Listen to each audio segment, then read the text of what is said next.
Alright, here we are. BJ Balls, our comedy podcast. That's the first thing I've recorded in years. Yeah.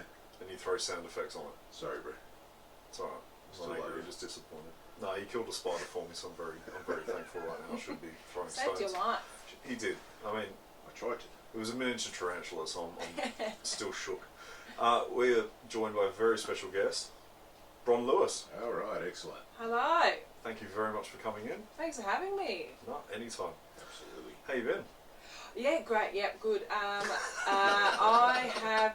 So I've got through the pandemic, without coronavirus, so that's good. Okay. Both my kids have survived remote learning, so that's good. No one saw that coming. Who survived who? You survived the kids, or they Oh, survived you? look, it's hard to say at this stage. I reckon it was really, it was touch and go there at the end. But it taught me a lot about myself, and it put me into that spot a number of times that I think most parents hate, where you you have outer body experiences when you're speaking to them. So like they make you so mad about something, like not listening, and then your body takes over, and then you yourself basically step out of you and watch yourself say things like this. How dare you talk to me that way? Look at me and you just reel off every bullshit thing that like parents say in like stock videos. Like you're just like, Yeah. What am I saying? I hate this. And you go, next time you do that, and you have no idea what it's going to say, so you have to say every word slower. Next time, and your brain's going, what the fuck are you going to threaten them with? This tiny kid staring at you like, Mum's lost it, and you're like, yeah, I fucking lost it. So there are a few moments like that at the end, but we're all right. School's back. How old are they? 6? Yeah, I know. 6. I don't know yet. No, 6 and 4. I'm sure Mummy loves you, she's just coming. No, I do. They're all right. They survived. Look, that's love. It's like when someone asks, how long have you been together? Oh, jeez, it's been the best time. 10 years? Yep. And there's like the really angry girlfriend next to them and be like, this is 25 years. You fucking idiot. Yeah, that's why I'm not in a relationship. I can't remember shit. Memory like a fucking sieve. No, that's good. And Yeah. you've been quite active on the socials as well, haven't you? Oh yes, I have. We've got to stay relevant. I'm not going to do a Zoom comedy gig anytime soon. You guys watch those? You didn't watch them, did you, Benny? No. Oh, horrific. Really? Yeah, don't Mate, do it. horrific. Like it was, Don't do it. but everyone was doing it, weren't they? Yeah, don't do it. Every dickhead was out there doing But it. I think you're right. I think it's a relevance thing. It comes back to everybody wanting to be relevant. I get that there's an itch to scratch. Yeah. It's like, if you're, like, my band's not ready to play shows yet because we're still writing and shit, but, we had that, we needed to play something, so we had a little jam session and shit, you hang out and all that sort of shit, but like, I think it must be, okay, that's a show opportunity, I'll do that. But it's not, like, you need a crowd. It doesn't work. Like, I watched one up that was from up north, I'm not going to name where it is in case it's a really good gig normally and I get banned from it, but I tried to watch it, like, I watched it, but I tried to look at it in a thing of like, okay, if there was a crowd there, would they be laughing? And it was just fucking abysmal. Like, it was just Because nothing you was don't know. funny. No, You don't know. And that's also the problem with a lot of open mic nights anyway, is you could have like the coolest crowd. When I say cool, I mean like hipsters? fuckwits, hey? And so you have to be like, okay, how's this? And you just get like people giving you peanuts. Phones. And their phones out, or just like chatting away, and you think, what am I practicing this for you guys for? I go, this is not confirming whether this is funny or not. No. It's just confirming No. I've made a lot of bad turns in life. No, but it makes the good gigs better. Like, Yeah, it does. Like the ones where people are actually attentive, that makes it all the better. Yeah. Yeah, you got to. Yeah, but I think it's also people to say they've done the grind. Yeah. You know what I mean? Like, Back to that fucking numbers thing. I've done fucking I did X amount of- 300 gigs this year. Yeah, well, how many of them were good, mate? Yeah. Like, How many of them are actually paying attention, and how many times did you do the same set for 300 fucking... No, I don't get it. Yeah, but you would find out as a chef. Like, do you find that? Because I remember when I worked as a waitress, there would be like really old school chefs who would treat the apprentices like shit, and just He treats me like shit. Was that you, mate? Was that you? Fuck yeah. Oh, but why'd you do that? It's a Rite of passage? No, well, we were one rite of passage was we were treated like that. Two,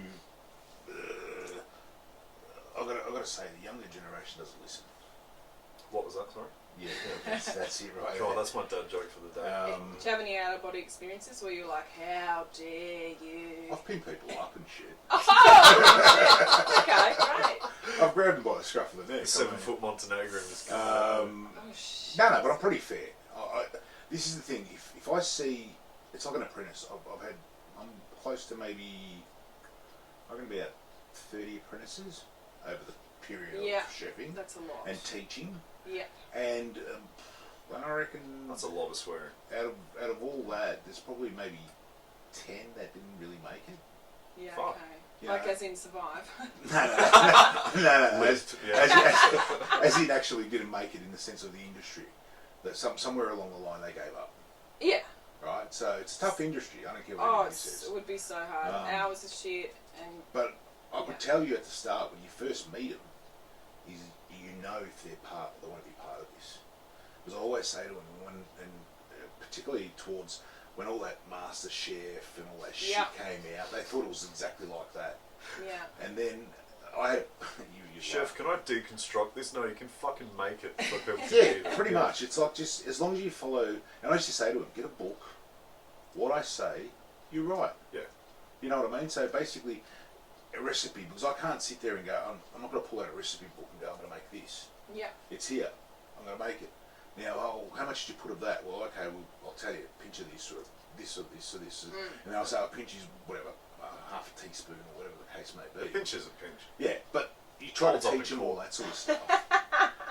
But some of them would push back. Yeah. And then when they push back, then I'd let it go, and then it gets to the point where enough's enough, and then you just literally pull them up, pin them up, and get them out. God rest their souls. Yeah.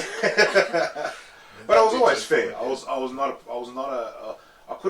a prick at times, don't get me wrong. Like there was times when you're under pressure Yeah. and you're punching out meals, and then they're sitting around, and you know you're looking at them going, we've got to get this shit out. There's no fucking around here. You know, you punch out X amount of meals. Like I remember the restaurant, I'd be quiet one night, so you turn around the next night and go, oh, we're quiet now. It's about 7 o'clock, and you go, do you know what, guys? Fucking go. Yeah. And then me and the wife, so she sends like the waitress home, so I'd have 1 or 2 on. She's, it's quiet, go home. Enough polished and all that sort of shit. And it'd be just me and her. And we'd punch 70, 80 meals together. Shit. And you sort of sit there and you go, well, how can we do it Yeah. and you guys can't? And then they come back the next day and they're like, and they're sort of looking at the numbers and they're like, you know, they're like, fuck, how much prep do we have to do today, chef? How many did you do last night? And I'll be like, 80. And they'll be looking at you going, that's impossible.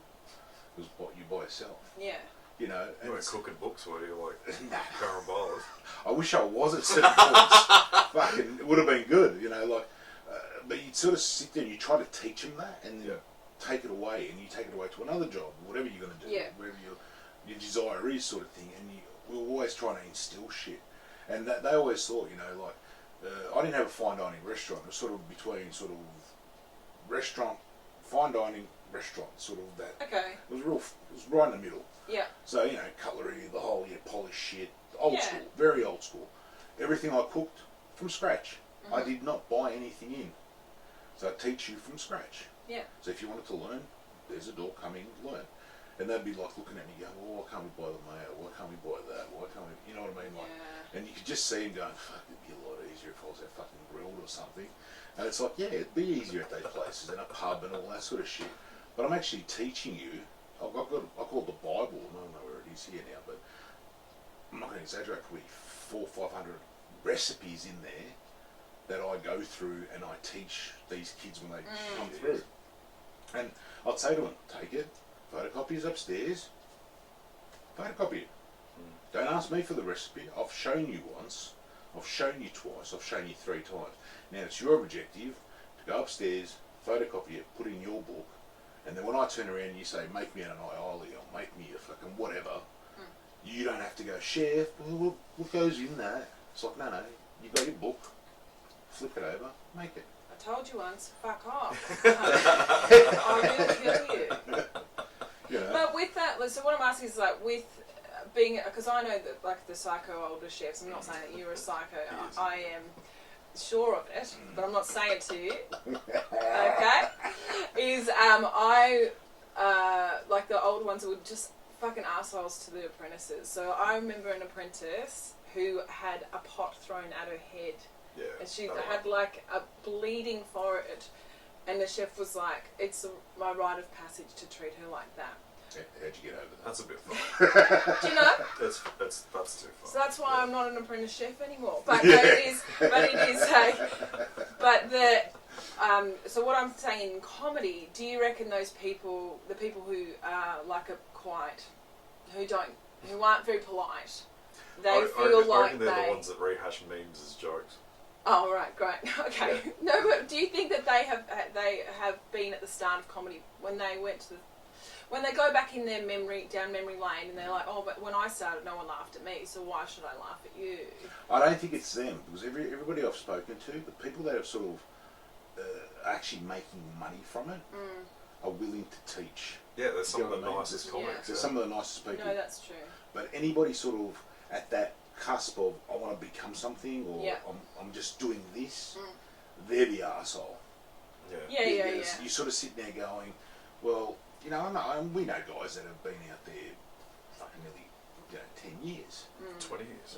No, but I'm saying like so let's say 9 to 10 years. Yeah. And they haven't. Yep. They haven't crossed over. Yeah. And they're always, they've got an opinion for everything. But my opinion is, as a chef, I studied 4 years. I killed myself. Yeah. I made my leap.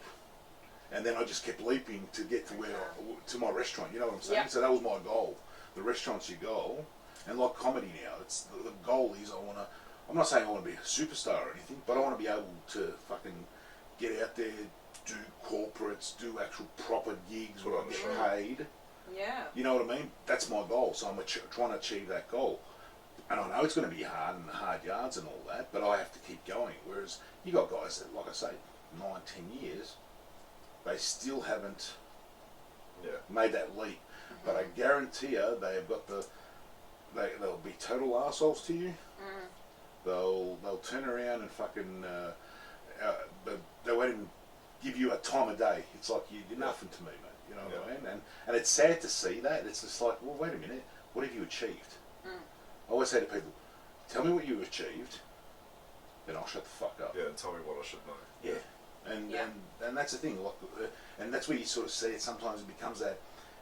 It's hard to sort of distinguish between the chef thing, you know what I mean? Like, I know what you're trying to say. Is it like a sort of a psycho mentality, but also that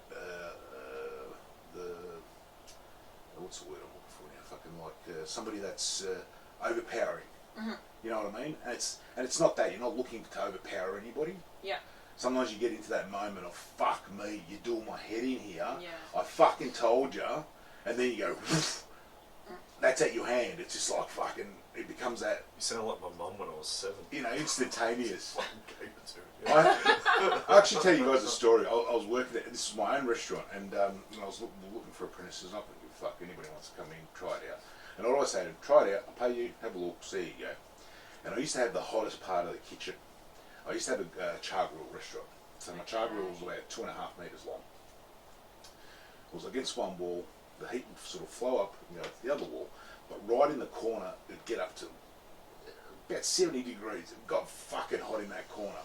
So my objective was bring the apprentice in, or whoever wants to come in to try for the day, stick him in that corner, get him to pill shit. There's got to be a point where they're going to fucking either bail or they're staying. Yeah, okay, that is horrific. That's some survivor shit. Yeah. But it is. It's in the. But this is what I want to teach them, in the sense of, if you think you're going to come in here and it's going to be fucking, elderflower and fucking rose petals, Oh, nah, yeah, fuck no. MasterChef. Nah, fuck no. that corner, I've been in that corner. Yeah, yeah. I was in fucking, you know, the Great Escape, fucking the ball against the fucking wall, you know. Yeah, yeah. No, you got to feel it. And then it's like, I had one person, I'll never forget it. We just did a service. Fucking, it was hilarious. 180 people. Whoa. Finished up. I'm sweating like a pig. I fucking want to go upstairs. Want to change get out my chef's stuff, have a quick wash, go up to my office, and we had a toilet for the staff and all that upstairs, and they had their own little room and all the rest of it. And I'm in my office and in there, and Anna's got her desk. I've got my desk, and I could hear somebody in the toilet, and I thought it was Anna. Oh, for fuck's sake! Oh, fucking. Okay, where's my other jacket? She's like, and no response. Weren't you fucking talking to me? Fuck's sake! And then Anna comes. She goes, "What are you yelling at?" I don't know. Weren't you in the toilet? She goes, "No, it's not me." She goes, "Who are you yelling at?" It was the young girl that came in to try out. She walked out 5 minutes later and goes, I really want to apologise. I don't think this job's for me. Good on her. And I went, cool. You've learnt. You've seen. You're not going to stay with me for a month and keep trying to push. I can tell you at the start if that person's capable to be a chef. Yeah. I've had fathers come up to me when I was a head chef at different places. Well, can you make my son and fucking make him better? And you're looking at him going, mate, your son doesn't give a fuck, bro. You want to do this. You're more than welcome to come in. Yeah. Your kid doesn't want this. Does he cook at home yet? Yeah, let's start with that and then bring him in. I have any arguments I'd like that. And that's the same thing with, I think, the comedy thing. You know, it's an ego builder, you know what I mean? So, but with the ego builder in the sense of, I had an ego, yes, definitely as a chef. But I held my own. Yeah. You know what I mean? I was trained. I got my shit. I was classically trained. I got my shit. The repertoire's there. So I don't give a fuck who I'm going against. Yeah. You know, even till this day. Well, don't get me wrong. I mean, I won't do it as go back in the industry. But I'll take any cunt on, excuse the language, but any person on, any prick on. Why'd you say excuse the language? I've heard you say that word 15 million times. At least on stage, But you know what I'm saying? Like, as in, if you've got the ability to back yourself up. But don't sit here and preach to me. And even in comedy, like you see some of these people where they've been around so long that we can't say these people anymore. Those people. People. I know what you mean. Shut the fuck up, Jordy. You My English is fucked, bro. Yeah. So the people in comedy that are the way that we're referring to. Yeah. It's like they've got this ability to be total arseholes that you sort of go, well, I'm not going to say nothing because this person sort of runs the whole, knows people and I don't want to offend anybody and that. You should be able to call people out if they're being a fuckhead. But this is the thing: people don't call people out, and they keep getting away with it. Because you get blacklisted. I remember one when which is outrageous. Have you met Liam Cross? I have no idea who that is. No idea. No idea. Fair enough. He's the Melbourne Blacklister elite. Is he? Yeah. Oh, I've probably been blacklisted, mate. Well, I have probably now. Just talking to me. For days. Talking about it. But one of when I started, this one bloke came over to me and was like giving me all this advice that I definitely didn't ask for. Like all 20-year-old blokes do, and he was like, "So, you're new to comedy?" And I was like, "Yeah, just started." And he was like, "Don't listen to anyone who says women aren't funny." Oh. I was like, "Who the fuck's saying that, mate?" And he was like, "Look, I've heard people say it. Don't listen to it. Don't take the bait." I was like, "Great. I still don't know why you're talking to me. You can't afford it." And then he said, "Oh, buy me a drink first." Please fuck off. And then he said, and also be careful what you say on Facebook, because people will not book you." It was the vaguest fucking thing I've ever said. I'm like, about what? About my kids? About what? What are you and he was like, people will know when you've bitched about someone. So he was obviously he's obviously bitched about someone that mattered in that world, and he got blacklisted. Or someone's done it to him or something. Or he was just using all the words he knew. What a and don't... It made no sense. I was like, "Okay, mate. Have you seen him around?" Not very much. Oh, okay. Not very much. I don't think he's well liked. Oh, It's Jordy. okay. No, it's not. No. It's like it's just. You know how I said my door's always open? Yeah. So that is, I do think, I don't think people are going to call people out because it's hard enough to get. It's hard enough, when you start. It's like people aren't like you, Jordy. It's not like the. It's probably a good thing. It's really good. I'm thrilled every day. Every morning I wake up and I say, "Thank fucking God." No, it is, but it's you're one of the really nice ones. I'm not saying anyone is particularly like nasty, but it's just that cold. It's that arrogance thing again. Well, Yeah. I think it's the that arrogance. telling me to shut up before second. It's an arrogance thing. But this is the thing. Like when I first met him, you know what I mean. I actually heckled him. Oh, he didn't like me at all. And I looked at him and it just. What'd you say? Do you remember what you said? He remembers. Go on. What'd you say? Embedded's good. We were at a fucking. Where were we? The George. The Georgians killed it. So, and this guy's gotten up there, and there's all these young ladies sitting here, and they're all. No one's interested in what he's fucking saying. Yeah. And he's adamant. I'm just going to do my set now. The show must go on. And this is about 11:30 at night.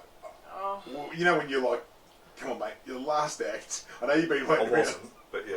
Who was after you? Well, if you didn't walk out, you'd know that there was 3 more after me. Or was it? Oh, yeah. there you go, fucking. Well, anyway, I'm like, this is bullshit. So anyway, sitting there, and the girls are just giving him shit. What do you mean? Everyone's heckling you. What a horrible gig. No, Unless you no. like- I had this back and forth with this chick and her friends, and she was a comedian.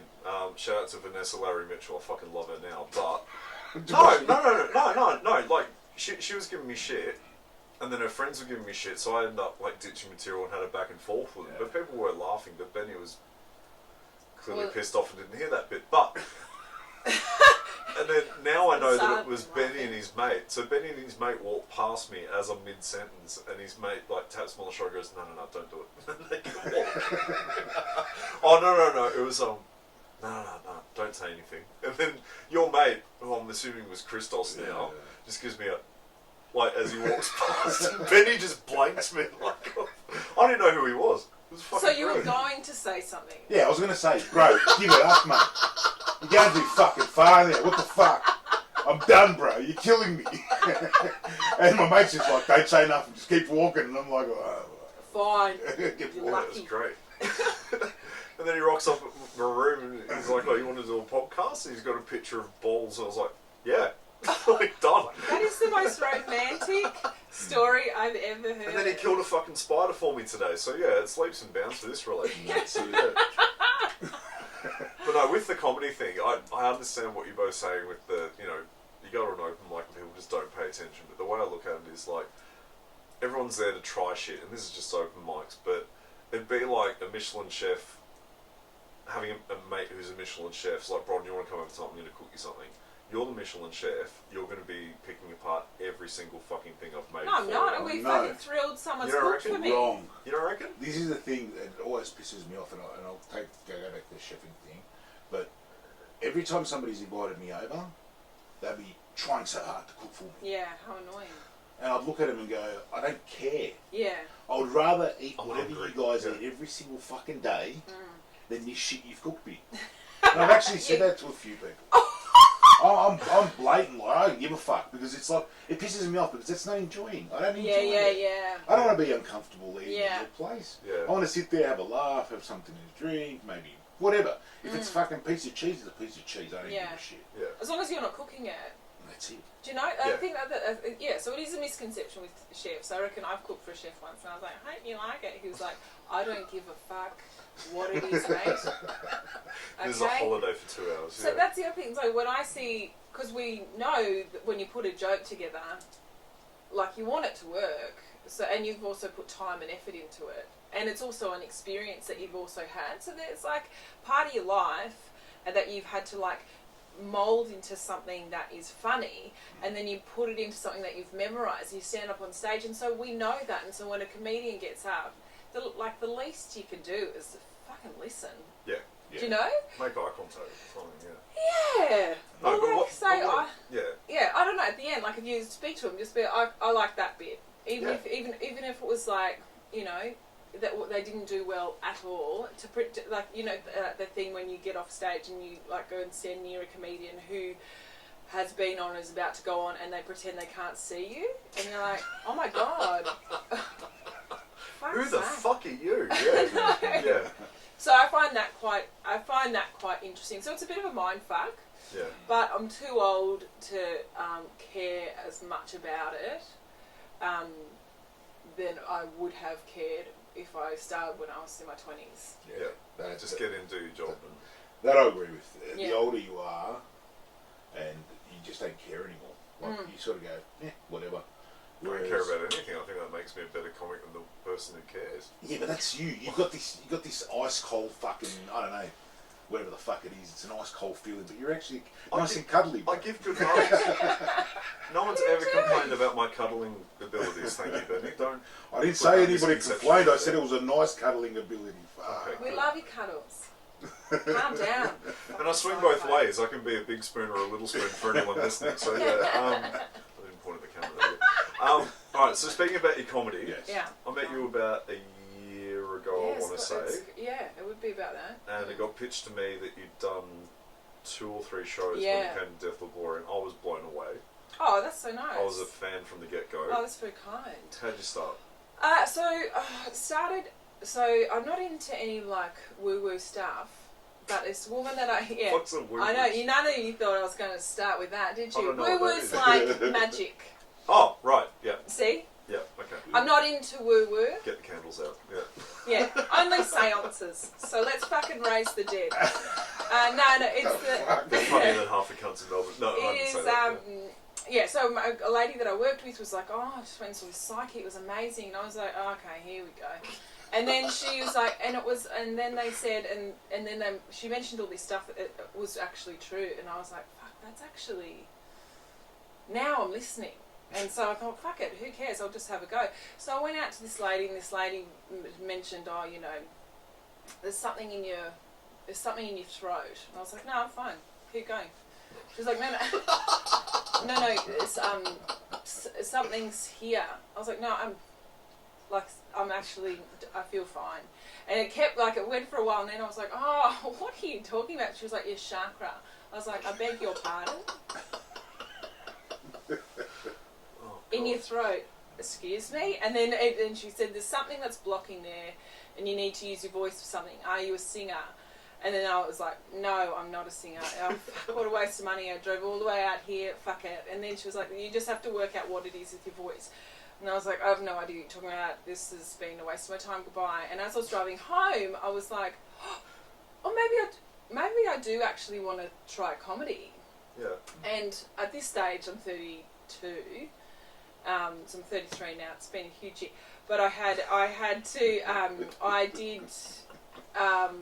was like, fuck it, I'll just give it a go. And I text this lady at work who always laughed at my jokes. So you just go to someone who's going to be like, definitely. We've all got someone we throw shit at. Yeah. Like your mad auntie or something. I was like, fuck. I was like, hey, do you reckon I should give it a go? And she was like, fuck yeah, oh my God, you'd be great. So I went, I met another comedian she's actually a mum at my school, at like my daughter's school. And she was like, yeah, I have no idea how you'll start though. I was like, oh, okay, great. Cheers. And she said, but maybe try an open mic. I've heard they're horrible. And I was like, yeah, okay, I'll give it a go. And I went to Voltaire.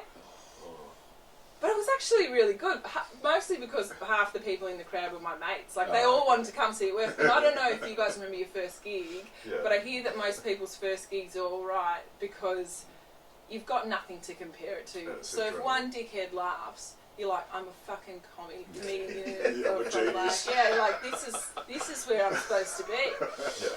And then I came to you after, I think it would have been my 3rd gig, maybe. And it was, you know, it was okay. And I've had some pretty shockers in there. Like, yeah, oh God, the ones that make you, like, the second you start, you go, I should not be here. And you just see someone looking at you with, like, a face that looks like a slapped ass. And you're like, okay, this is going to be a long fucking 5 minutes. And you're like, can I? And you try and go quick, or you know, they're going to play me off. Like the person behind the desk doesn't like me. I reckon they're going to play me off. And so I've definitely had those ones, but I don't go as much as most comedians. I go maybe once a week, and after a bad gig, I'll probably take a week or two off because I just can't. You know, when you're like, this is, I really need to reassess how I'm going to approach this, because going to, you know, open mics that hurt you, it doesn't feel like progress to me. Well, the other thing with open mics is it's hard because normally it's full of comics and they're the hardest people to make laugh. But you know, if that joke lands, you know it's a good bit, I think. That's how I look at them. Yeah. Oh, I don't know though, because like some open mics are really fun, but some you know, some jokes will land and you're like, oh god, I didn't expect that, and then some, like your best ones go nowhere, and you're like, okay, now I'm confused, so I just ignore them. That's half the fun, though. What? Well, Guessing. not knowing what's going to happen and then testing. Oh, do you like that? Kinda. Okay. Yeah. Slight adrenaline rush, but I like it when people heckle because I don't like people. You love people. I do, but I don't. You love to respond.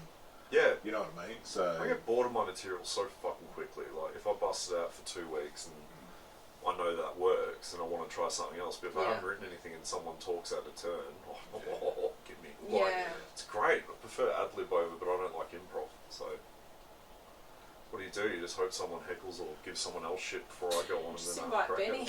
we'll not throw shit at him. No, Benny doesn't laugh at me. It's fine. But so how, like, when did you start? Like, how long? Let's take out the, what is it? 3 months we've been in lockdown. Oh and yeah. shit? Like, So yeah, okay. So I reckon I started with doing like live storytelling. Okay. Really? Yeah. So like it's called The Moth. Have you heard of that? No, Babes. sorry. That's not of my world. Nah, it's good. It's good as Carl Wilson hosts it, and it's in Brunswick, and it's like 180 people that go, and you put your name in the hat, and then she pulls it out, and someone gets up on this stage and just tells a story, and it goes for 5 minutes, and it has to be a true story, and I love storytelling. Can it be funny, or does it have to be funny? It doesn't have to, but it can be. So some people tell like a story about how they've recovered from cancer. Some people tell stories about how they shat their pants in India. Some people tell tell stories about how they didn't want kids and then they've got one and they're fucking hating it much. Like it's all like there's so many different ones, and in the end, people like the judges give a score and then someone will win. So I started doing that and I really loved it, and all my stories were funny. And I was like, that is really fun. So I thought, fuck it, I'll do the stand-up. But I reckon the storytelling was for about about 2 or 3 months. I reckon I started stand-up in August. Okay. I feel like it was about August. But who's to say? Yeah, fuck It's that. been a pandemic, mate. Fuck's sake. The slate has been wiped. Who knows? It wasn't 2020. Yeah, because it was about a year ago I met you. It feels like a year ago. Yeah, I think, but it was cold. now I'm saying it fuck knows, so I don't know. But Yeah, it's about a year. Yeah.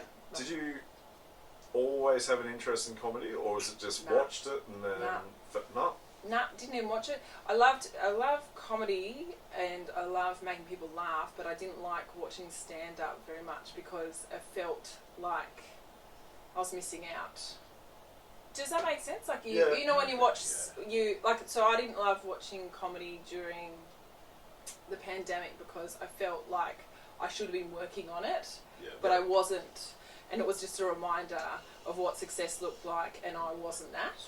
So when I watched stand up before, it felt like I was going to have to confront something that I was a bit too scared to confront, which was I wanted to try it. Be like a entry level muso watching someone do a stadium on DVD or something.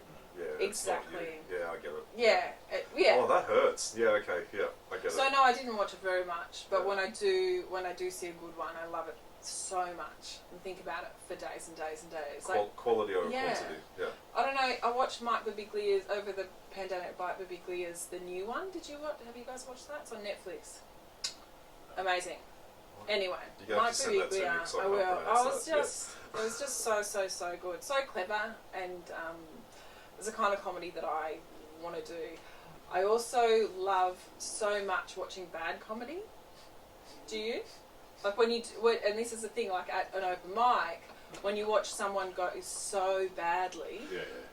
there's something about that. Do you that feel just for really, them, or do you have a thing of like, fuck, I'm glad that's not It depends. It depends. If they look like it's hurting them, then I feel for them. But if they look like they feel like they're nailing it. So cocky. Yeah. Yeah, and they all, and they also don't know when to call it a day. Yeah. They'll go, all right. Don't you fucking look at me. But they've been like bombing for, they haven't had a laugh in 5 minutes, and they go, all right, I've got 2 more jokes to tell you. And you're like, why are you doing that? That's retarded. Do you know? Yeah. Oh, you've been at Voltaire for too long. That's what that is. No, they'll play that dickhead off. They're ruthless there. But I do. Do you like watching someone go terribly? That's just me. I like to watch it in all aspects, as in like if someone has a topic that I think's funny, I'll definitely listen, but then I'll also be thinking, okay, you said that word, me personally I would have swapped that word for something else So you use it as a lesson, like why is this not working? Yes. Yeah. But then I also equally love watching it when someone fucking smashes. It's like, fuck, okay, you've set the bar, I'm going on in 2, I want to do better. But then if someone is a fuckwit and they get up like, best fucking comic in this room, and then they just eat shit, that is brilliant. Oh, that's nice. Yeah, that's where you feel like, oh, this is awesome. Yeah. Because they've just given you that whole, oh, fucking my shit's the best here sort of thing, and then they just crash, that's good. But if they go before you and they don't do that and they just bomb, then I start getting in my head going, oh fuck, does the crowd not like this? Yes. What was I going to talk about? So, Okay, it's going to be a tough crowd. yeah, if I'm before the person and they're bombing, Amazing. yeah, shit, I'm going to it's just Jordy, I'll be back in 5. Fuck you, man. They walk in front of him, in front of the light, the whole lot. Alright, so at the moment in my head, Bron's got the first invite back, you're on the back end for lineups. That's Sweet, cool. no worries. This is secretly a tryout competition between the 2 of you for the first lineup. No, if someone's been an absolute fuckhead, or I know them to be a fuckhead from personal experience or whatever, or if someone's just up there talking shit and they think it's hilarious, but they're just not reading, because that's what it is. Like, you might have, this 10 minutes sorted out, and that's what you're stuck on for whatever reason, like maybe it's for a show coming up or whatever. I think you really have to adapt, and that's what makes you a better comic. Like, okay, I didn't get you with this first joke, I didn't get this side of the audience with the second joke, fuck it, I'm going to try something completely different. Try and win a moment. But a lot of people don't recognise, and then they come off stage like, I fucking nailed that. Like, no, you didn't. Like, which bit did you nail? Like, absolutely. Definitely wasn't your delivery. But you may have remembered all the words, but no. You nailed turning up. That was pretty good. Even though you came one spot before your spot, that's fine. Well, if we do 3 gigs tonight, well, fucking kudos to you, mate. I hope they're all killers. How could they? Because we're not. Yeah, when it doesn't go well, I don't know about you. Maybe it's because I'm so new to it. Like I can kind of feel it in my bones for hours, and like I'll go to bed and I'll be like, what did I? And I'll go over it in my head. But the people who go to like 3 gigs in a row and do like have shockers 1, 2, 3, I do not know how they get home. Like I just like fall into It's a loud music and a kebab. That's what does it for me. But no, I don't do 3 gigs a night. Fuck that. I'd rather do one really good show or bomb once. Yeah. No, but if you've bombed 3 or 4 times or fuck whatever. that. In a night. Do that to yourself. No, not in a night. Fuck. The night I shoot myself. Fuck. Find me dead in here. The week. Yeah. What a big comic killed himself. Well, look, I'm nearly 3 years in, give or take the 3-4 months that we've lost. Yeah. That feeling doesn't go away. When you leave a gig and you can see and hear that you did well, and you get the accolade from your peers and like I've had punters want to buy me drinks after gigs. And I was like, okay, that's better than $50 at the end of the gig. Like, to me. You go home the biggest fucking high, you have a victory wank or something, whatever you want to do, but then if you fucking die on stage, like that stays with you until you do the next gig and you're like, okay, I'm back. But do you guys ever get paranoid when you finish a gig and you know you've done all right, and then you got people going, fantastic. Yeah. Do you get that feeling of, or do you sort of go, just being nice, but no, Oh. I get in my head like that a lot. Oh, do you? No. Yeah. Well, I feel like you know if you've done well or not. I don't think afterwards someone's saying, oh, everyone loved it, because and you can see on stage that some people are definitely not, or the person before you went way better. Yeah. You're like, please don't piss in my pocket, mate. Just buy me a fucking drink. I hate that fake shit, Yeah. No, I bet, there's that many variables here. Like, if you're playing in a band and you got your support act for the headliner or something, everyone's amped to see the headliner, even if they know you or don't.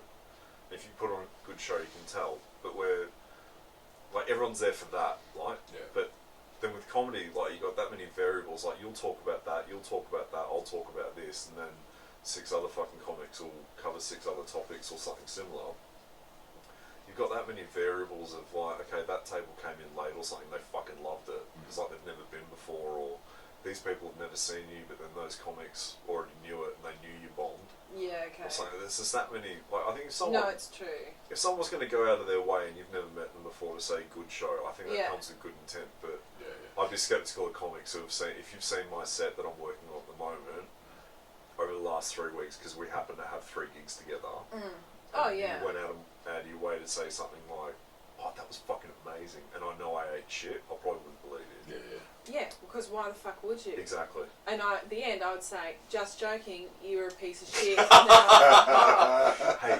you know that 10 minutes? I'd drop it. She's just drunk with power, aren't you? Sick to death of it.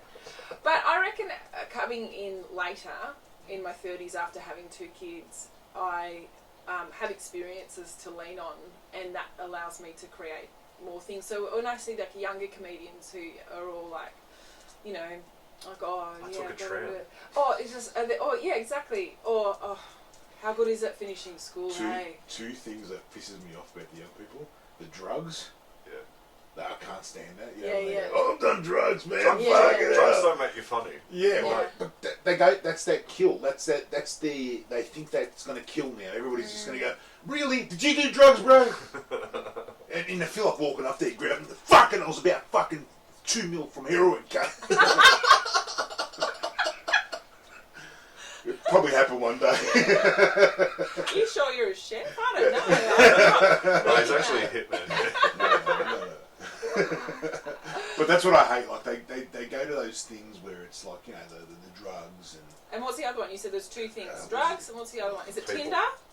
no, not Tinder doesn't. Yeah, no. Everyone, do you do some Yeah, Tinder you do jokes, some mate? Tinder. I reckon if I was on Tinder, I'd probably have some jokes from it. As I said But it's before, heaps. I get so sick of my material, but that's how I got into comedy, because I had this real shitty year of my life where I had these dates, for lack of a better term, and I'd see my best mate once a week due to the band and stuff. Like, dude, this happened last night, I need a reality check. Like, is this normal? Is this what dating is? He goes, no, it's not. And then I went from telling my best mate to telling a friend at work to going to these parties and shit with people, or, you know, music gigs and stuff, and I ended up having like 10-15 people listening to this shit, and then someone goes, that would be good stand-up material. Actually, I have heard one of your dates that went so badly. Oh, fucking which one? Like, yeah, like... I think it might be your favourite one, Benny. It's when you turned up at a lady's house in Dandenong. In a Smurf. So that one, that is That's like, a killer. it starts like, he's like, oh, no fucking way. And then it gets really grim when the kids come in. Like, if anyone hasn't, Oh, God, you've who's been listening, if anyone hasn't listened, you have to listen to last week. Is it last week's episode? Yeah, that was with That was with Dougie.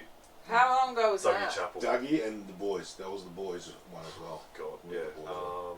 I think it was podcast 32. 2 or something like It that. was about 2 or 3 ago. Okay, well, anyway. But no one's mentioned yet that I was the hero in that situation. Which You weren't the fucking hero, bro. You were sitting there sinking piss, looking at kids and looking somebody rooting. That's just retarded. I don't give a fuck who you are. Okay, well, when you say it like that, it puts a different spin on it, which I don't appreciate. Especially you're like, there's not enough adult role models in here. Come watch me drink, kids. Come watch me drink. I brought the cans. You can have one. No, you can share. Are you 10? Yeah, you can have one. I was more on watch duty than... Oh, that sounds bad as well. Why would you stay there? I still can't fathom. Why would you stay? Fine. You don't want to be there. Walk out. I didn't want to have fucking 3 kids seeing their mum in a 3-way on my conscience. Yeah, for those who don't know the date, it's got way too confusing now. But I reckon, like, the experiences... I tried. Being a bit older going into it. How old are you, Jordy? 30. Yeah, okay. So young. But I mean, how... So, what a baby. But is... 3 years difference only matters when you're in high school, but anyway. Matters to me, mate. But there is... like the experiences that I have, I love having experience and being like, oh, okay, great, I'm going to use that in comedy. So, like, even to coming to, I've never, what's this suburb called again? Canley. See, I have never been here before, and I'm not from Melbourne, so there's heaps of suburbs in Melbourne I have not been. And on the way here, I had to stop at the Coles down the road. Yep. Didn't I? I had to buy chapstick, lips were dry. Could not stand that. So I went in, I ducked into the bathroom, and as I'm sitting in the bathroom, a lady starts saying, here it is, here it is, here it is. And I was like, gosh, what's she talking about? But I looked down, and she's trying to give me 2 $10 notes. What? Here it is, here it is, here it is. And I was no. I was like, no, mate, wrong one. Not me, not me. Sorry, mate, not me. And she's going, take it. And I was like, I'm so sorry, it's not my $10 or $20, it's not mine. Like, and then she eventually went, fuck's sake. And then she stood up, and then a lady came in and obviously took the $20 and then went away. And then when I was like leaving the bathroom, I look underneath just glance at the footwear, and there's like old lady shoes in there. I'm so confused at this stage, and I'm like, seriously, where the fuck am I? And I walk out, I go to buy my chapstick, and this bloke comes up, this tradie, this really creepy tradie, comes and stands next to me, and he says, what are you buying? And I was like, oh, just some chapstick. And he said, I love your hair, I wish my wife had your hair. Oh. And I said, oh, thank you. And then I regretted saying thank you because I hated him so much. And then I was like, and then he, as I was leaving, he was like, well, let's have a talk. And I was like, seriously, where the fuck am I? This happened all tonight. Just tonight, okay, just at your local Coles, mate. Jesus Christ. Just at your local Coles. And I was so on edge because I was like, what the hell? Everyone's like, people must know I'm not from here. And then this man looked at me and he said, beautiful. And I was like, here we go. And he goes, night tonight, isn't it? And I was like, oh, sorry. I was about to chopstick. I was like, what is this? Kung fu him. Fuck, I don't know. Karate chop. I was gonna lay right into him, but he's just saying nice night. And I was like, yeah, actually. That guy needs to work on his delivery. Yeah. There was a pregnant pause in there. Yeah. Yeah. Get to your punchline, buddy. Yeah. But experiences like that I'm like, how can I find a way to put that in there? So just tonight, it's so nice. Fucking hell. God. Well, I was going to mention that because we've seen you, but for people who haven't, like, would I be right in saying most of your material is real life experience? Yeah, it definitely is. I Story, love stories. Like fucking love stories. Yeah. I love them so much. So that's why when it was 5 minute bits, you want to get. It's very short, isn't it? Yeah. And I mean, you do, like at your place, Jordy, you don't play people off, but the places that play people off. That's right. Yeah. That, which is fine because some people go forever. Like some people go forever. Yeah. So I understand the playing off thing, but when you have a story and it's going really well and you're trying to get as much detail in there as possible, it can be quite. Like you have to get like gag. There's not enough time to like build it up, per se. So, but yeah, storytelling is definitely my favorite form. Well, you're very good at it. I'm looking forward to see what you come out with Thanks, mate. after whatever the fuck we're going through is Yeah. called anymore. But yeah, but that last gig we're at, Funny funny near the Brunny. Near the Brunny, yeah. Yeah, you fucking killed it. Oh, thanks Yeah. so much. Do you know, it was You so did. nice because I didn't see, because you've seen me twice, Benny, and the first time I didn't see your face, but the second, and when I, I just wouldn't ever imagine you as being like a big laugher. I expected you to tell me to get the fuck off the stage, similar to someone else. But I remember, but I remember like when I was delivering, like you were laughing. I was like, "Fuck, this is amazing. This is going really well." But that's the thing. I don't care if you're comic starting out. If you're funny, Funny. I'm gonna laugh. You know what I mean? And that's what we were saying before. Like when they sit there and just like, not even interested on the phone. It's like, no, I've come to watch comedy tonight. Yeah. And even if I'm there as a comic or I'm just watching, I want to see. And it's like, if I find it funny, I'm going to laugh. And that night, everybody slayed. It was a great night. It was a great night. Did you get up, Benny? No. Yeah, You came to watch me. I was just sitting there laughing. Like, I just enjoyed it. Like, first time that I've actually just enjoyed watching it. You know what I mean? Just flowed. How come? Because everyone was into it. Yeah, everybody was just. Everybody was part of it. There wasn't that, that lulls. You get sometimes you get that lull in the comics and that. And it's Glenn who runs that room, isn't it? Glenn's And he just he keeps it going, and he's obviously been in the industry for ages and still really loves it. Yeah. So that was he's great. All the time in the world for Glenn. Yeah. Funny Near the Brunny's the fucking best. I'm still waiting on the date for when they're coming back. We're gonna Is that get the first Glenn time you've done that place? Third. And is it always like that? Yeah, I mean, not shitting on it obviously because I fucking love that place, but it's the same as any room. Like you can go any Monday for there, and they've got the good ones, they've got the bad ones. Same as my room, same as fucking anywhere. But like he's got a very consistent machine going in terms of people rocking up and stuff. And there's actually a real funny thing about that room. I don't know if anyone else has noticed this, but you get there, show starts at 8:30, and you'll get there at 7:30, 8 o'clock, whatever it is, and there'll be no one in the bar. And then everyone will be out the back, and then Glenn just has this way of just rounding everyone up, and then everyone, like the room is just full, or at least half full. Yeah, but then they know what they're there for. Well, that too. That's important. If you got a room or whatever, and everybody knows that they're there for the comedy, be part of the comedy. That's the thing, you know what I mean? And it makes a difference. Yeah. But that's a real testament to Glenn. Like he's definitely absolutely taking the reins of it. He doesn't. Yeah, he takes shit into his own hands, which is really good. But yeah, I'm pretty sure I sent you a message that night, being like a bit pissed off at you because I didn't want to go on after you. You did. You weren't on straight after me. No, I was on like 1 or 2. I was like, fuck. No, but I you was did. actually You did really, nervous. really well. I was fucking nervous going on after you. That was such a good set, and it was completely different compared to when I first saw you. And like I said, I was a fan since I saw you the first time, but just obviously it's the same person doing what you do, but it was just I hate cliches, but it was a night and day thing from when like I first saw you the second time to where you were at the Brunning. Awesome. So please keep doing what you're doing. Yeah, thanks. I feel like but, I feel like it is getting better. But I have had some bad ones. I mean, the one that Tell us your worst. I Well, love bad ones. Come on, tell us your worst. Do you love the worst one? That's my No, favourite. we ask every comic. Oh, but it's my favourite. That's my favourite. I'm ready. It's my favourite. One time I asked someone what their worst gig was, and it actually they got a bit teary. So that didn't go that well. That's a gig in itself. Yeah. Fuck. So I might Was cry. Jordy over for drinks and you told me that story about me? Touching. No, it wasn't his worst one, mate. But Bron stocks are rising quicker than Oh, yours. okay. Just saying, yeah. So we so I went out to Mitcham. Mitcham Social? Fuck knows. It was was just that like, bad? oh god. It was massive. Like it was a massive comedy night that people paid to go to. So the room had like over 100 people in it, and I reckon it was about my 5th gig.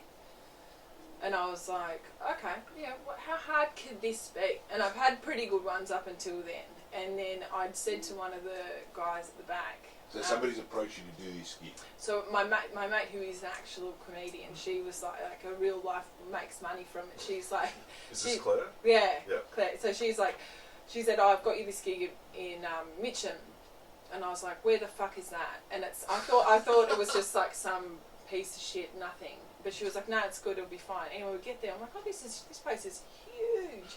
And I say to one of the guys at the back, I'm going to do heaps material on being white trash, because I'm from like the suburbs in like rural New South Wales. Like, this is just yuck. And we're just like, Mum had 50 million kids, and we're just like, we're just rough. And the house was piled with kids, and we just, we ate spaghetti bolognese every single night for dinner.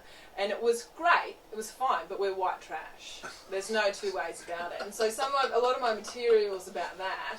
And so that night I said to the guy, well, they understand it. And the guy was like, they are white trash. They love it.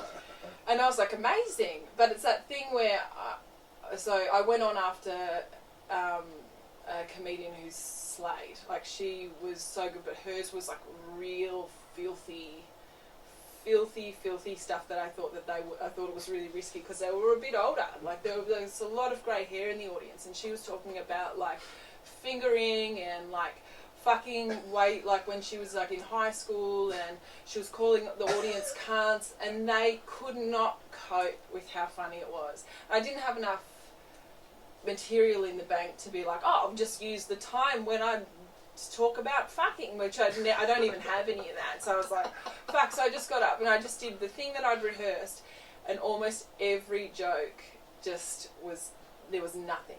So it was this huge fucking room, and everyone, I knew what they were capable of. It was going right after someone who made them like cry. And so I was like, oh God, oh no, this is going to, please be a joke that lands. Please be one. And there was a few kind of like giggles every now and then, and people, like one lady turned and looked like, said something to a friend, and I was like, oh my God, this is getting so bad. But it was a bloke from work had come along to it, and I'd said to him, oh yeah, come, because I thought, I've never bombed, so it won't ever happen. Yeah. Like, that's science. And so he turned up with his wife. Him and his wife had got a babysitter for the night.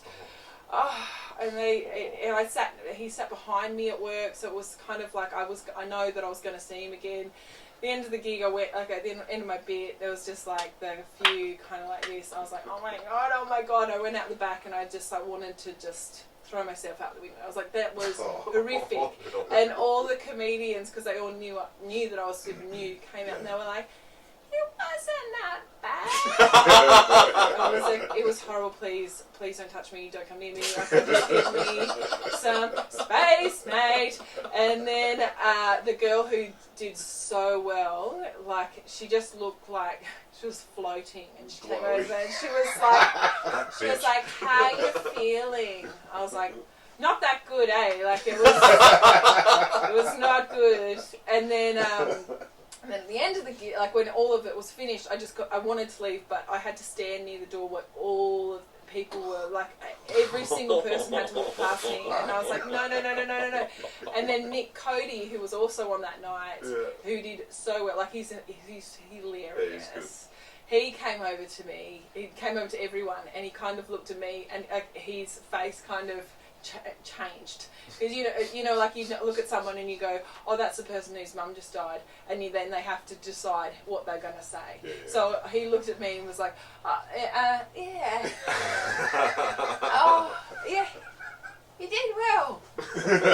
And I was like, don't say that. And then my workmate came over with his wife, and they were like, how'd you feel like you went? And I was like, oh, fuck off. And everyone, fuck off. And then I had to drive back in the car with Claire, who was going, it wasn't a bomb, babe. It wasn't. I was like, it was a fucking bomb. Like, if anything goes worse than that in my life, like, I hope an actual bomb hits me. Like, it was just, like, I don't know this worse one, but that feeling of an enormous audience and people that you know being there and like dying so badly. I was like, this is, and I think it's because I was so new, and also because I was talking about something like maybe it was a bit too. They didn't know what white trash was. I don't know, or maybe they were too white trash to be like.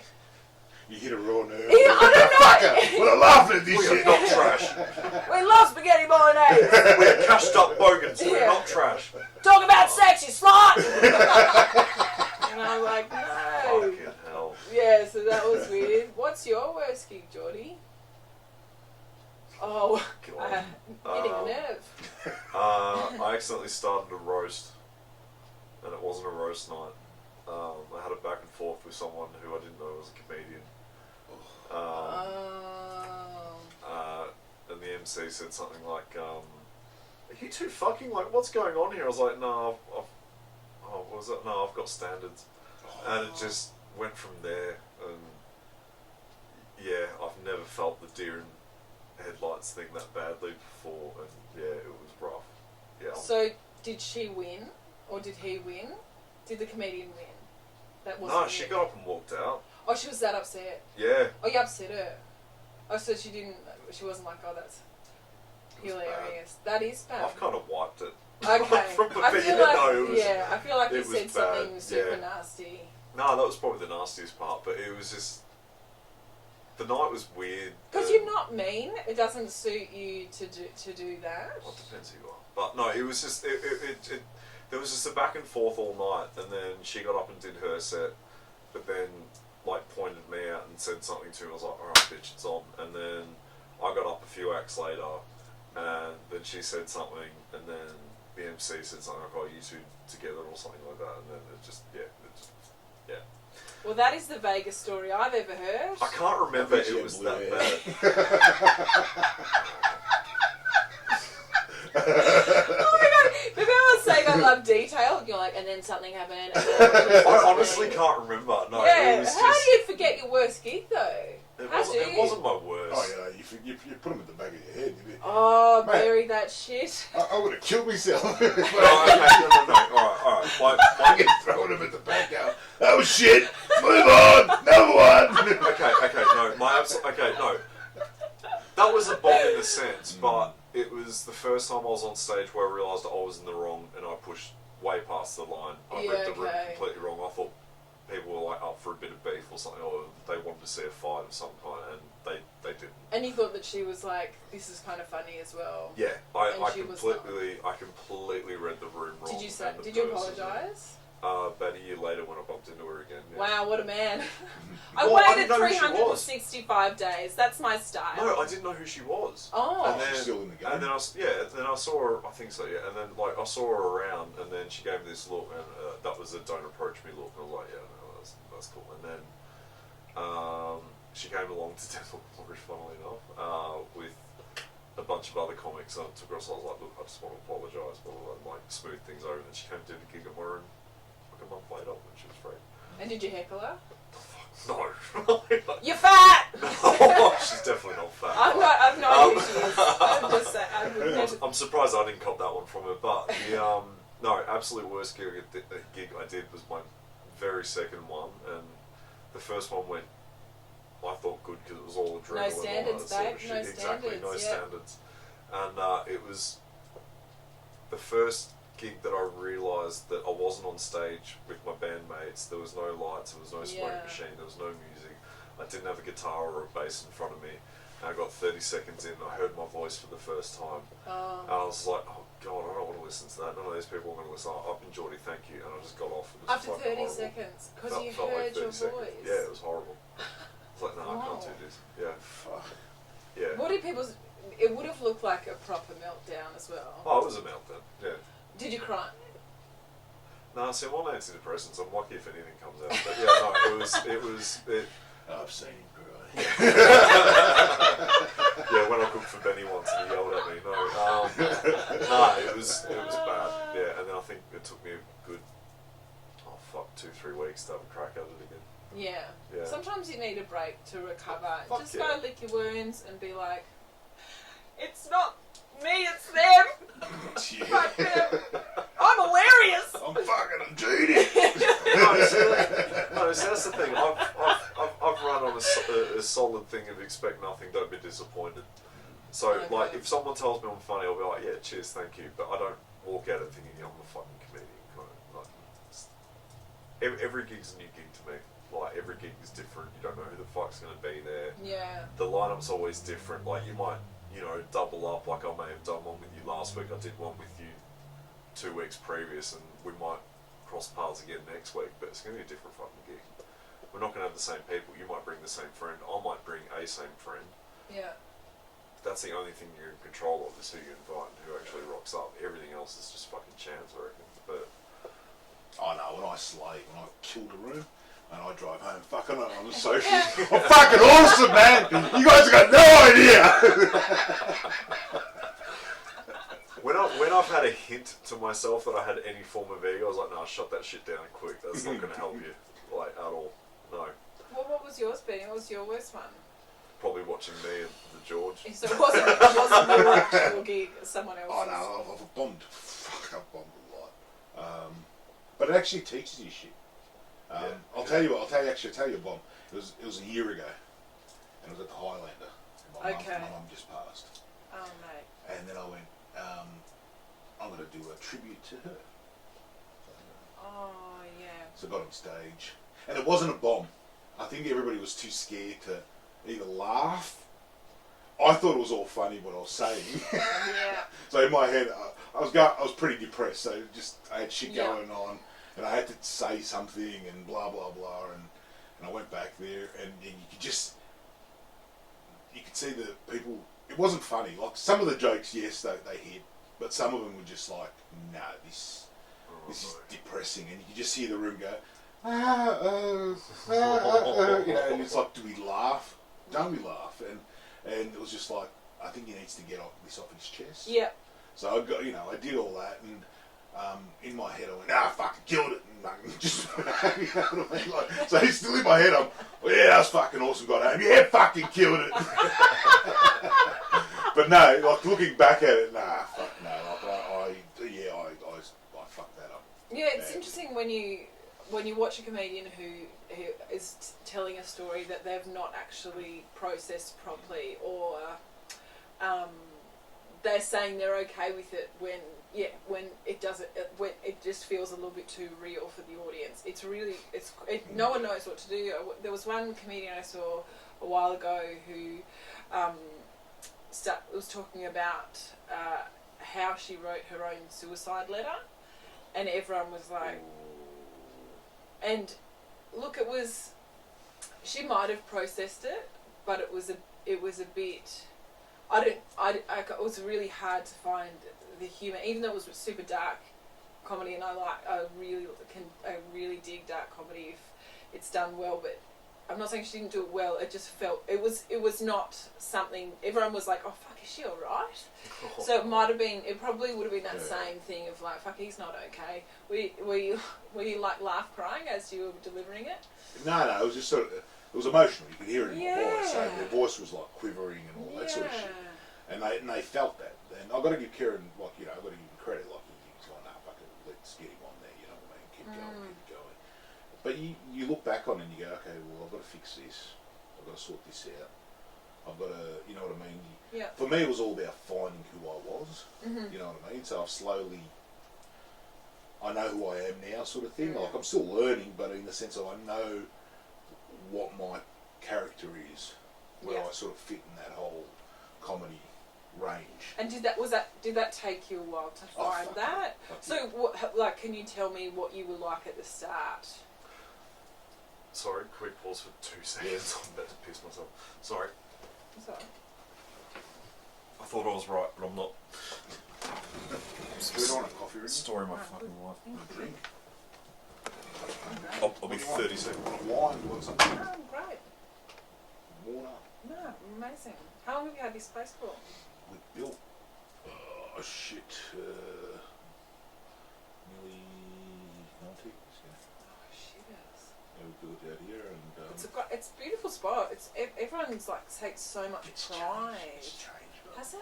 Yeah, it's But everyone takes so much pride in their house. Like, that's lovely. But the area's changed. Like, it was all right, 10 years ago, but now it's very much that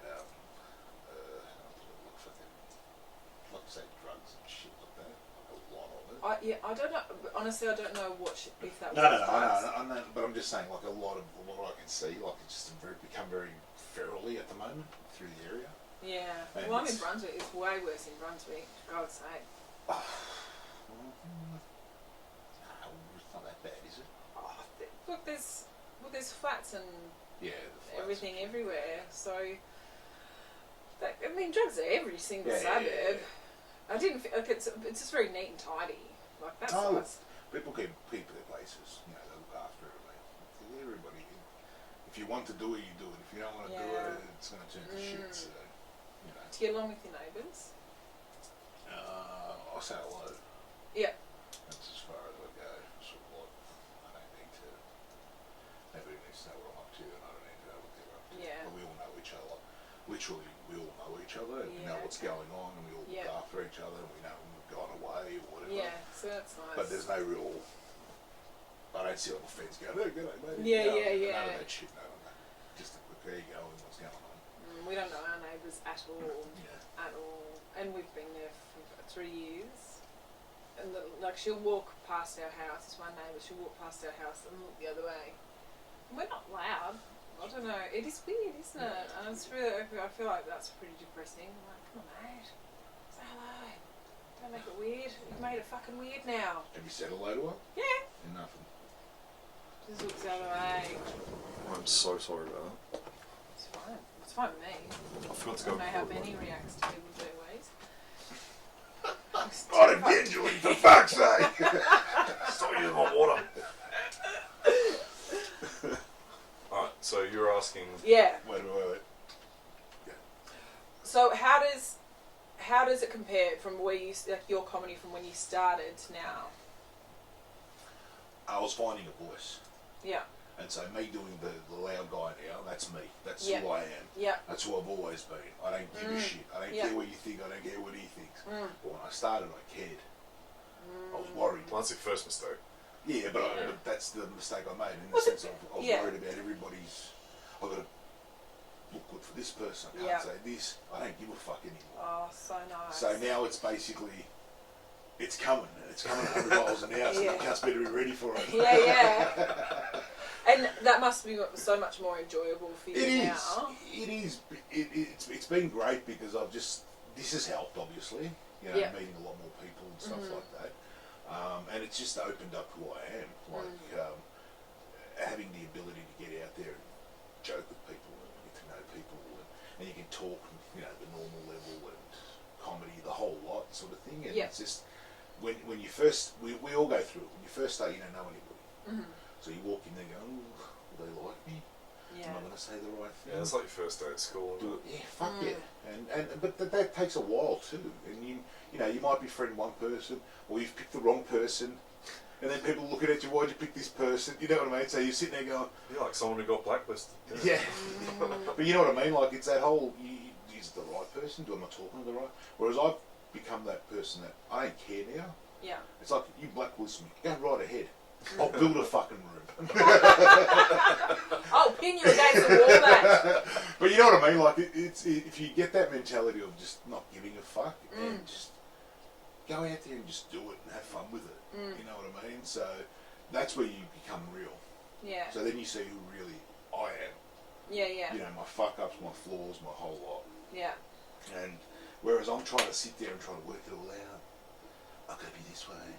I don't want to offend anybody. That's not how I sound. That's not how I talk. Yeah. My English is shit. You know what I mean? And so it's like, why am I trying to be all this what I'm not? This is what it is. If it's funny, you're going to find it funny. If you're going to find it funny, well, you know, I'm not the comedian to come and watch for you. Yeah. You know what I mean? Sort of thing. And you tell stories, as well, just really fucking loud ones. Yeah, well, I've only seen you once, and it was such a joy. Like you don't let anyone switch off, which is you're just like, you fucking listen. Look at me. I will kill you.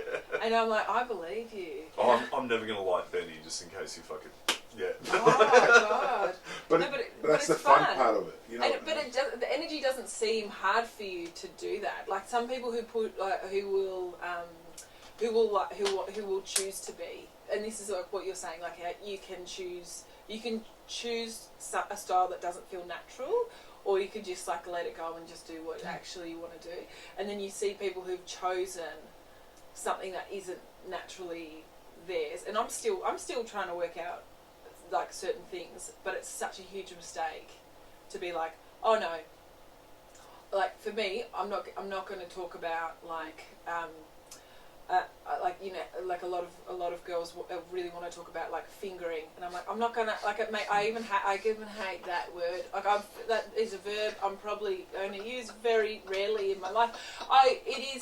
But girls will get up there and they're like, oh, there's mostly blokes here, and I know that they're going to take me more seriously if I make fun of me masturbating, and then.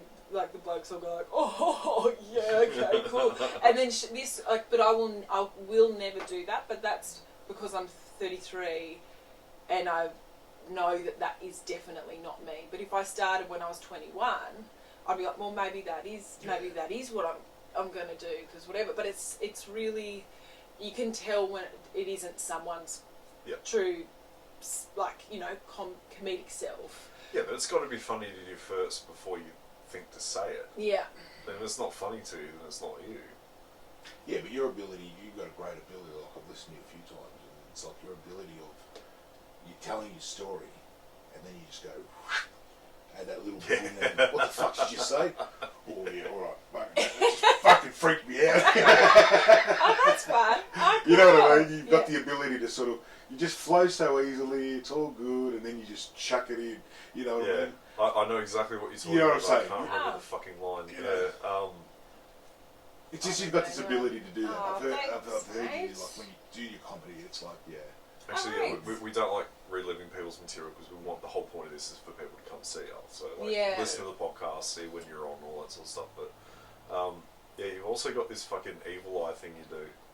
So you got the deadpan thing, and then you can see the hidden psycho in your eyes, and it makes it even better. It's fucking brilliant. Yeah, because there's not heaps of mums doing comedy, and a lot, like, you know, when you talk about experience, a lot of my experience, because they bloody never go away. They will feature in it, and I don't want to be a mum. I've never been the mum who's like, oh, they're adorable, they are just like God's gift, and that's never been my thing. So if I'm explaining my kids to people, I tend to, if I'm trying to make it funny, I tend to make them think that I am like a horrific mum, and that I'll fuck them up, and that's fine with me. Like it doesn't but feel that's like your it's right too, as their mum. Yeah. and it's not far from the truth, mate. Yeah, yeah, but that's what I'm trying to say. The sweetness of you, and then you just go fucking fuck that, and I'm just like, well, that's brilliant.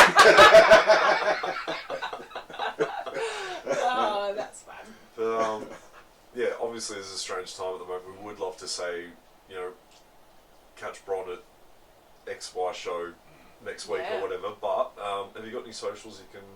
Well, there's just Bron Lewis yet, but Instagram. Yep. That's really it. Who does Facebook anymore, mate? I don't do it. I can't do it. I'm old, I still do it. Oh, good on you. But yeah. Took the dog for a walk. You like that, Ken? I'm trying to exercise. Pull the hip out. I'm not doing that shit again. I donated blood today. Give me a medal. Fuck off. No. I'm playing Candy Crush. Yeah. How sick's that? No, there's like, yeah. So I've got, and I don't have any comedy things coming up. But do you know what? Is this pandemic has made me like the anxiety around comedy is fucking gone. Yeah. Like that pressure of being like, you have to do this many gigs a week, and like those unspoken or spoken rules of like you need to get 100 hours on stage before you ever make money. Like who came up with that? No, it's completely no bullshit. one came up. But do you reckon now the ones that are doing the tallying up the hours, are they using? Do you reckon they're using their Zooms and shit to Yeah, of course they are. count that? Yeah, you're gonna see comedians with backgrounds of like, if I did a gig at Comics Lounge, yeah, that would be my fucking background for my thing, because that would be an achievement to me. Yeah. that'll be people's backgrounds, fucking Zoom backgrounds for the next few months. Oh God, I just thought, you know, when like we're talking about when you don't have a good gig, you bomb and you get off stage and then you have to kind of like eat shit for a bit, like you have to walk over to a bunch of dickheads and be like, yeah, oh look, it could have gone better. I'll go check what's in the car, and then you fuck off. But then there's like, I just think about these poor dickheads who have to. The poor dickheads who have gone on Zoom and they've got their laptop up and they're like, you know, they've put maybe like a cute shirt on and they're like, and they try and make people laugh and it's all going and it's like no one, like not even the comedians are laughing, and then it finishes and then they like turn their computer off and they've just got their own reflection. Like that'd be awesome. They'd just be like, well, fuck this, you know, like that's got to be the worst bomb ever. No, Zoom bomb. It would be that real quick shut of the laptop, like when you get busted watching something you shouldn't be watching. You're like, ah! And fuck, that's over. Jesus. What do you do then, though? Just walk around your house. I don't know, because you're stuck. Like usually, you got the drive home to think about I things know. and clear your head. And you do what Benny does and be like, I fucking nailed it the whole way home. Nailed it! I would probably have a drink in the shower and rethink my life, I think. Yeah, you'd have to. Yeah, I'm glad I didn't do any Zoom things. Claire actually said, "Oh, do you want to do a Zoom thing?" And I was like, "Oh, maybe." And then I watched one, and not that anyone was offering me any, mind you, but I was like, I could never do that. It looks too horrible. But this pandemic, no Zoom. Looking at comedy and being like, just having those realizations that you talk about, Benny, of why am I doing this? Who am I doing it for? And do I care that those people are not really picking up what I'm putting down? Yeah. No, I don't. Yeah. Great. Yeah. And then what's my approach to that? And it's like, I'll choose the rooms that I like, that aren't wasting my time, that I leave feeling like I'm on the right path, yeah. rather than leave feeling like, fuck, I've got to talk about fingering more, you know? Like, yeah, that's true, yeah. Yeah, so I think this time, for me as a start-up comedian, like, I know that a lot of people are saying to me, fuck, Bron, you took this year off work, because I'm on long service leave, you took this year off work and you were going to really go at the comedy scene hard. And I was like, yeah, but it's actually been way better. Because if I just kept turning up to those gigs and chatting to people who had no time for me, that would just make me... Soul crushing. Yeah, it'd make me just be like, what am I doing? Like, why am I taking a year off work? What the fuck was I thinking? Where the fuck did that psychic get off? You know? Sewer. Yeah. My money back, yeah. But have you guys had a shift in the way that you see comedy over this pandemic? It's different for me in a way. Like, I'm sure if there's another room runner listening, they might relate. But yeah. For me, like, I get nervous when I go to a gig to a degree because it's that unknown. Like, I don't know who's on the bill with me. I don't know if there's on a group chat, obviously, but I don't know who the fuck's going to be there. Who's going to talk about what? Like, will my shit be too much? Will it be too dark? Will it be too whatever? But it's kind of been nice having no stress of running a room for a little bit. It's like I don't get nearly as nervous going to do a gig myself than I do going to Death or Glory, because the pressure's on me to get people in there. Like, I can have the best lineup I've got tonight. But how is that? But how do you do that? Like, as a room runner, how do you get people in? Well, promo and shit, but like... What do you do? Like, stand out the front, or... Yeah, I stand out the front and do flyers, and, you know, the Facebook promos, and... But you know that, like, if like, not that many people come, it's still a fucking lovely room. Like, I've been there where it's jammed, and I've been there when there's, like, you know, maybe 10 people. Yeah. And both times it's been lovely. I appreciate that. That is something, you know, I would like that. If I could get that happy medium of the packed compared to the 10, because I think you came on a night where that was our first or second big fucking night where we had like 50 people there or something, and it was too many, but in a good way. But there's just that second guessing and the pressure of like, okay, I've got an hour drive to get here, hour and a half drive to get here. I don't know who the fuck's going to be there, if anyone. Because anyone can say attending on Facebook Yeah. to an event, but then, you know, stuff comes up last minute. I had a shit day, I don't want to go out, or blah, blah, blah. Oh, I scored a date tonight, or whatever. Like, you just don't fucking know. So that's the real nerve-wracking bit, and that's been cool, because that's taken the pressure off that side of my brain that I've been able to write. Because I didn't write anything for, like, the last 6 months. So I was too focused on room. I need to build this, I need to build that. Like, I need to message that person to get them in, I need to message you to get them in. And also you have to deal with a lot of people saying, can I please have a spot? Can I please have a spot? Can you put me on? I don't mind that, because I would honestly rather have people message me than me having to. It's a good even flow of me asking and people asking. Yeah. Which is great, but I'd feel better about having people asking me to do a spot than me having to reach out to everyone. It's like, does that happen? Well, no, because then I'd think, like, oh yeah, I had a few weeks where when I first started, I had fucking good months where I had to ask people, but I'm sure it happens. But, like, it shows me that something's going right. That if you want to perform here, if you want to perform here, if they want to perform here, then that's good to a degree. But yeah, it gets enough, but it gets a bit after a while. Just thank fuck not many people have my number. I hate talking on the phone. I'd much rather message. When someone calls you, like, I don't know how you got. When someone calls me, I'm like, who the fuck do they think they are? Yeah, but I can't text. For me, I'm old. Yeah. Yeah, I have to call Benny. That's different. I turn around and go, I'm calling you. Yeah, but we work together. That's different. But I mean, like, fuck me. If every comic that I had come through have my number and call for a spot. Like, oh no, fuck that. That'd do my head in. I get a headache talking on the phone for more than 5 minutes. I can't stand it. It's probably 5G or something. But like, conspiracy. Oh yeah. Fuck them. There's too many variables in the world. It's Anything's possible. True. Well, I don't like answering my phone, and everyone knows that. And then my brother bought me an Apple Watch. He's a good brother. He's a good brother. We're rich. I told you, white trash. But he had, but every time that my phone rings, my watch rings too. Oh. And that's upsetting, because I'm like, I thought you cunts knew. Can you switch that off and have it just messages or something? Yeah, I don't know. Look, I don't have enough time to work that out. Take it to a fucking genius next time you're at the shop and get them to customise it for you.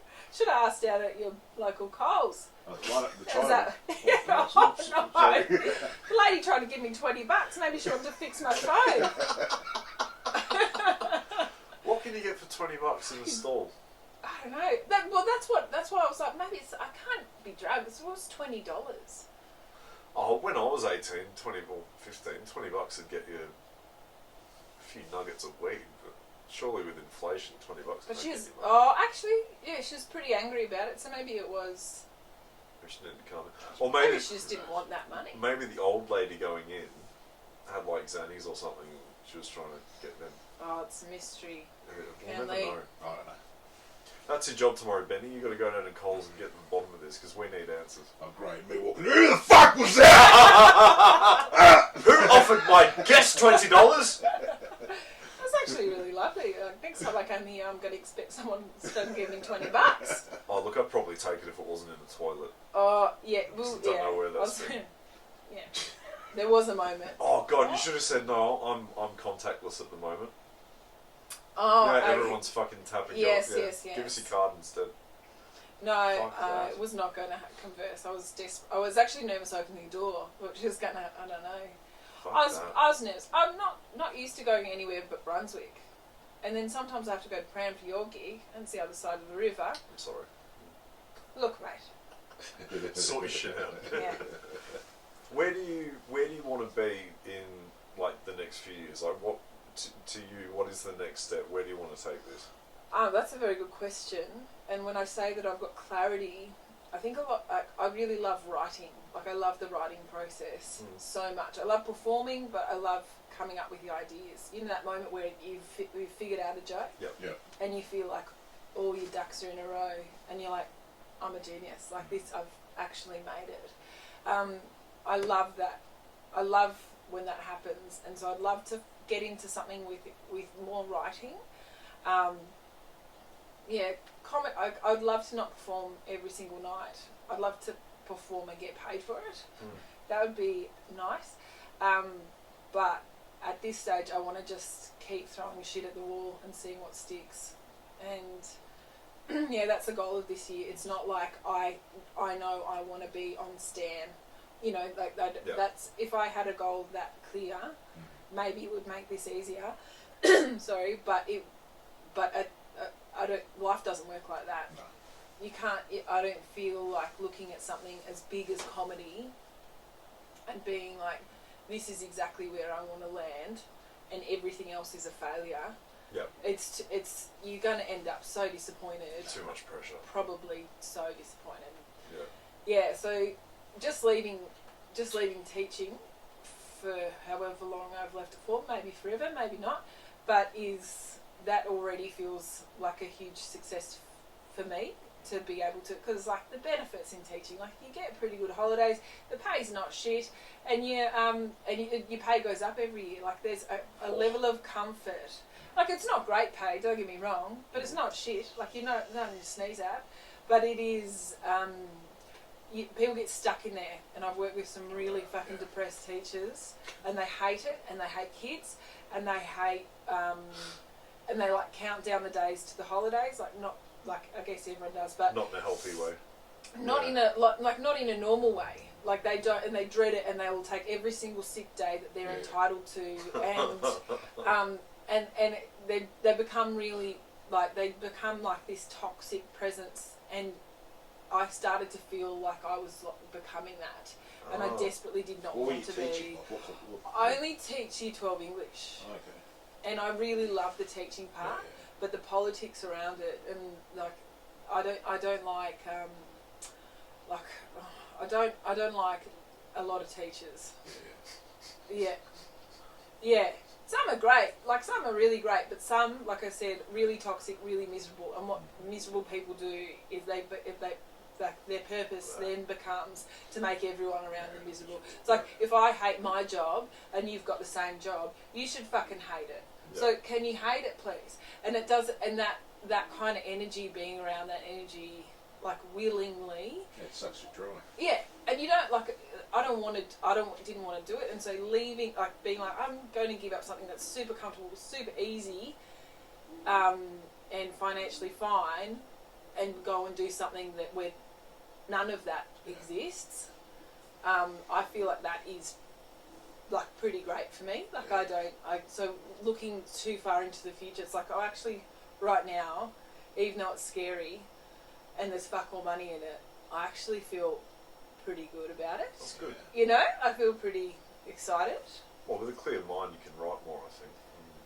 Yeah. And also, I was banned from talking about teaching. It's my first ever gig. I just ripped the shit out of the kids, and my principal found out about it. Yeah.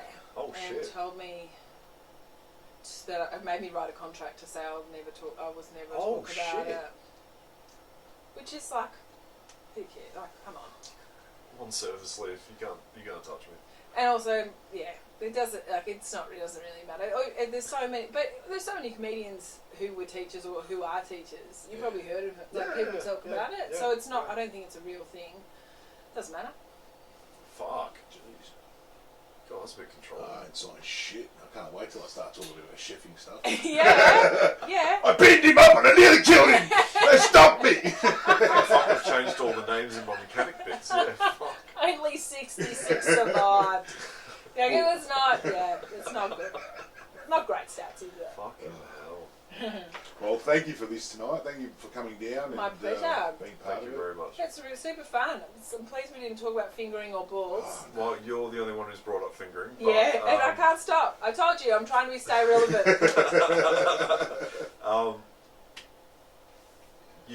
You will throw dates on, like, whatever you've got coming up on the socials, potentially? Yeah, whatever happens. Yeah. Well, if you follow anything with Death or Glory and Bron's on, you'll hear about it. But you definitely want to keep an eye on, and can't wait to see what you come out with, what's coming up.